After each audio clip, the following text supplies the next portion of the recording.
बोलिए सियावरी रामचंद्र भगवान की जय। जानकी माता की जय। हनुमान जी महाराज की जय। ठाकुर जी महाराज की जय।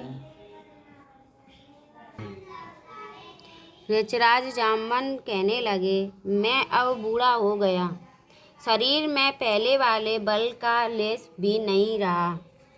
जब खरारी घर के शत्रु श्री राम वामन बने थे तब मैं जवान था और मुझ में बड़ा बल था। बलि के बांधते समय प्रभु इतने बड़े कि उस शरीर का वर्णन नहीं हो सकता, किंतु मैंने 2 ही घड़ी में दौड़कर उस शरीर की 7 प्रदक्षिणाएं कर ली।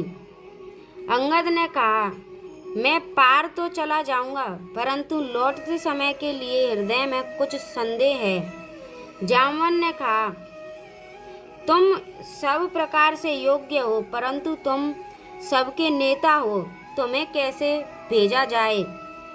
यक्षराज जामवन ने श्री हनुमान जी से कहा, हे हनुमान, हे बलवान, सुनो, तुमने यह क्या चुप साध रखी है।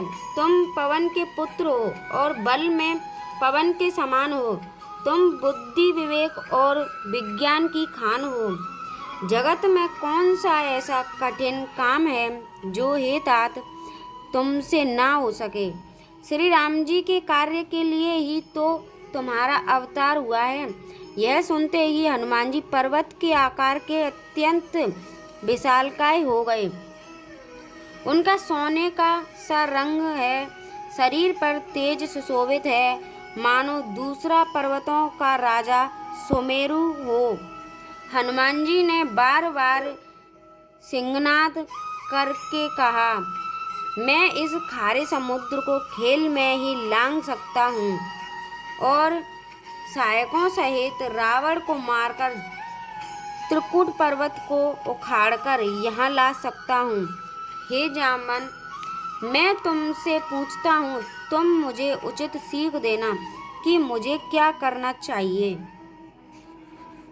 जामवन ने कहा, हे तात, तुम जाकर इतना ही करो कि सीता जी को देखकर लौट आओ और उनकी खबर कह दो। फिर कमल नयन श्री राम जी अपने बाहुबल से ही राक्षसों का संहार कर सीता जी को ले आएंगे। केवल खेल के लिए ही वे वानरों की सेना साथ लेंगे। वानरों की सेना साथ लेकर राक्षसों का संहार करके श्री राम जी सीता जी को ले आएंगे। तब देवता और नारद आदि मुनि भगवान के तीनों लोकों को पवित्र करने वाले सुंदर यश का बखान करेंगे, जिसे सुनने, गाने, कहने और समझने से मनुष्य परम पद पाते हैं और जिसे श्री रघुवीर जी के चरण कमल का मधुकर भ्रम तुलसीदास गाता है। श्री रघुवीर का यश भव जन्म मरण रूपी रोग की अचूक दवा है।